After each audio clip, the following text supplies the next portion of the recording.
আমাদের বাজেটের এইবারের বাজেটের মূল উদ্দেশ্যটা হলো আমরা একটু প্র্যাগমেটিক একটা বাজেট করবো, বাস্তবসম্পন্ন ইমপ্লিমেন্ট করতে পারবো, এবং আমরা শপিং লিস্ট বা উইশ লিস্টের উপর ডিপেন্ড করবো না। অনেক কিছু করিব, তারপরে সেটা ইম্প্যাক্টটা কী হবে সেটা আমরা না থাকলেও আমরা আশা করি যে আমাদের একটা মূল্যায়ন কেউ করবে, এটা দৃষ্টি রেখে কিন্তু আমরা বাজেটটা করতে যাচ্ছি। কিন্তু চিরাচরিতভাবে যে বাজেটগুলি হয় অনেক কিছু বলে যায়, পরবর্তী বছরে কী হলো না হলো নবরী বদল, এবার এটা কেউ প্রশ্ন করে না। অতএব আমরা একটু মাইন্ডফুল, যেটা বলবো সেটা চেষ্টা করব। অতএব আপনাদের যে কনসার্নগুলি আমি দেখলাম কতগুলো, যেমন আমাদেরকেও মজার করে যে লাইসেন্সিং বারবার রিনিউ করতে হয়, প্রত্যেকবার যেতে হয়, এগুলো আমরা চিন্তাভাবনা করছি যে কিছুটা অটোমেটিসিটি আসে কিনা, সেটা আসে। ওরাও বলছে প্রাইভেট সেক্টর লোকজন যে লাইসেন্সিং যেতে হয়, এত কাগজপত্র দিতে হয়, তো এইগুলো আর কনভেনশনাল তো অনেক কিছু জিনিস আছে। চট করে আইন আমরা অনেকে আপনি দেখবেন যে কিছু কিছু আইন আছে সেগুলো আমরা চেঞ্জ করতে এখন পারবো না, কিন্তু কতগুলো প্রসেস আছে এইগুলো সে করা যায়, সিম্পলিফাই করা যায়। এবং অনেক সময় প্রসেসটাই মোর ইম্পর্টেন্ট আইনের চেয়ে, কারণ আইনের ইমপ্লিমেন্টেশনটা প্রসেসের মাধ্যমে। আইন তো বহু কিছু লেখা থাকে, কিন্তু যখনই প্রক্রিয়াতে হয় সেই প্রক্রিয়াগুলো সিম্পলিফাই করা।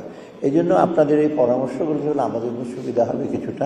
সময় অবশ্য খুব বেশি নাই, আমাদের জুন মাসের মধ্যে আমাদের ইচ্ছে করতে হবে, but we are working on it.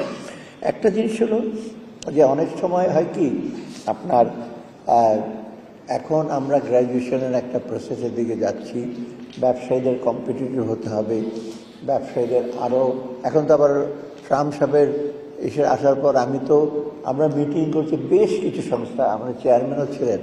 আমরা কিন্তু শুধু ওয়ার্ল্ড ব্যাংক IMF-এর সাথে আলাপ করে নিই, আমরা কিন্তু US-এর ডিপার্টমেন্ট অফ এনার্জি, তারপর কমার্স সেক্রেটারি ছিলেন US ট্রেজারি ডিপার্টমেন্টের কথা, আমি স্টেট ডিপার্টমেন্টের সাথে আলাপ করেছি, আমি এগ্রিকালচার ডিপার্টমেন্টের সাথে আলাপ করেছি। সবচেয়ে বড় জিনিস হলো আমরা US কমার্স, যে হাউস অফ কমার্স আপনারা অনেকে জানেন, তারপরে 70-80 জন ওদের ইনভেস্টরের সাথে আমরা আলাপ করেছি। অতএব সব দিক থেকে কিন্তু বিজনেস দিকটি আমরা বলছি ভেরি ইম্পর্টেন্ট। আমরা চাচ্ছি যে প্রাইভেট সেক্টর লেড গ্রোথ, আগেকার gone are those days state owned corporations এরা তো করবে সব কিছু, স্টেট ওন কর্পোরেশন কিছু আছে, SOEs আছে, কিন্তু আমরা এটাকে মিনিমালিস্ট কমিয়ে নিয়ে আসছি। অতএব আপনাদের কতগুলো প্র্যাকটিক্যাল, আমি প্রথম কয়েক পৃষ্ঠা কিন্তু কতগুলো রিকমেন্ডেশন আছে, সেটা উইল লুক ইনটু ইট, আমরা যতটুকু পারি চেষ্টা করব।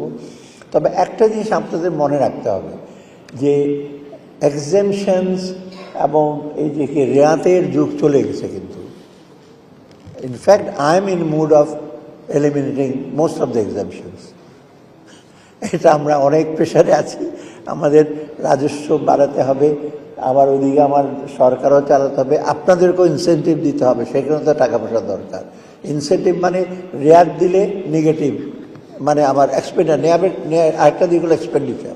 রেয়াত দেওয়া মানে তো ওই আয়টা আমরা পাবো না, ওদেরকে চিন্তা ভাবনা করতে হবে। এখন যদি বলেন যে সব রেয়াত দিয়ে দেন, সব কিছু ছেড়ে দেবেন, ট্যাক্স তো আপনার দিতে হবে, রাজস্ব দিতে হবে। একটা জিনিস মনে রাখবেন, রাজস্ব দেওয়া মানে কিন্তু আপনি মনে করছেন আপনার দিতে কস্ট, কিন্তু আপনি এটা মনে করেন this service also to the society. আপনি যে ট্যাক্সটা দেন সেটা আপনার উপকারে আসবে। There is nothing call quid pro quo, আমি দিলাম ট্যাক্স, আমি বেনিফিট নেব, ট্যাক্স হিসেবে কিন্তু এরকম প্রিন্সিপাল নাই। ট্যাক্স দেবেন সোসাইটির অন্যান্য কাজের জন্য, হেলথ, এডুকেশন, সোশ্যাল সার্ভিস, এগুলোর জন্য তো ট্যাক্স দেবেন।